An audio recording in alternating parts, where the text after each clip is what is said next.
morning to you all.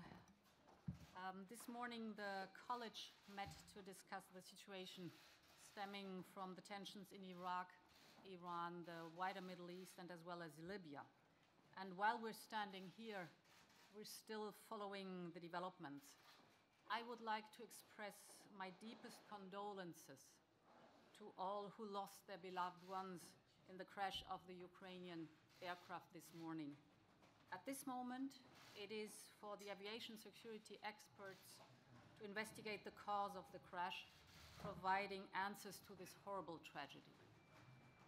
The current crisis deeply affects not only the region, but all of us. And the use of weapons must stop now to give space to dialogue. We all are called upon to do everything possible to rekindle talks, and there cannot be enough of that.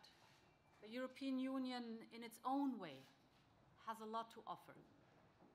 We have established and time-tested relations with many actors in the region and beyond to de-escalate the situation.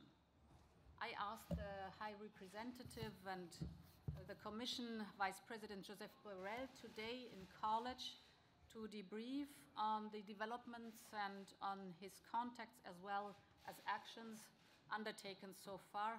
He will provide you with more details. In the medium term, as coordinator of JCPOA, Josep Borrell, you will spare no efforts to reach out to all participants to safeguard the Iranian nuclear deal. And moreover, the College also analyzed potential consequences of the current crisis on the European Union. For example, in areas of transport and energy, on neighborhood and migration, but also the economic development, the stabilization, and the reconstruction the European Union is doing in this area. The European Union is dedicated there and very much engaged in this area, and therefore its voice is heard. We've looked comprehensively at the internal and external dimension of this issue to ensure that we act as effectively as possible. As you know, I'm now on my way to London. I shall meet Prime Minister Boris Johnson this afternoon. And of course, the situation in Iran and Iraq will also be a topic. It is in our mutual interest to build a new partnership between the European Union and the United Kingdom, one that will be enabling us to defend and strengthen our interests both from an economic and a security point of view. And I would like to hand over the floor now to the HRVP. Thank you very much, Madam President. Allow me to start by joining my condolences to the families of the victims of the tragic crash of the Ukrainian plane tonight in Iran. Now, on the topic of this morning meeting, I want to stress that the recent developments in Iran and Iraq and the whole region are extremely worrying, and we have had a very fruitful discussion at the College about what the Commission can do. One thing is clear: the current situation puts at risk the efforts of the past years and also has implications for the important work of the anti-Daesh coalition. The latest rocket attack on air bases in Iraq used by US and the coalition forces, among them European forces, are yet another example of escalation and increased confrontation. It is on no one's interest to turn up the spiral of violence even further. As an immediate next step, I have convened an extraordinary meeting of the Foreign Affairs Council for this Friday. You will have to leave Croatia first, with the 28 member states, and we will discuss what the European Union can do in the short and the medium and long term to help to stabilize the region.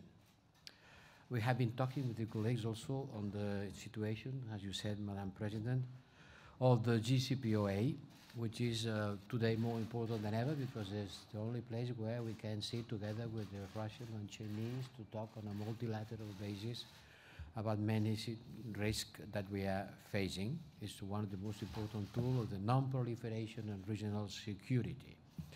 I invited the Foreign Affairs Minister of Iran to pass by Brussels. Maybe we'll have a meeting soon in order to together analyze the situation of this agreement, in which the European Union has put a lot of effort in order to maintain it after the withdrawal of the United States. I am in touch with all participants as coordinator to keep the unity of the group of the European countries represented in the board of the JCPOA, and the importance of the full implementation by all parties. I want also to stress the strong support to the Berlin process. It's the tool we have in hands in order to face the situation in Libya. I'm now jumping from one crisis to another. Libya is closer to us. It doesn't take a risk of a nuclear proliferation or confrontation. But there we are maybe facing a watershed point. The situation is very dangerous. Yesterday we had planned to go to Libya together with the 4 ministers of the 4 European countries, Germany, France, Italy, United Kingdom. Finally, it was not possible due to the risky situation there. Instead, we had a meeting here in Brussels, and we are waiting for the visit of the Prime Minister of Libya, Mr. al-Sarraj. And we will also meet here or in Rome, still we don't know where, with other Libyan leaders in order to analyze with them the situation.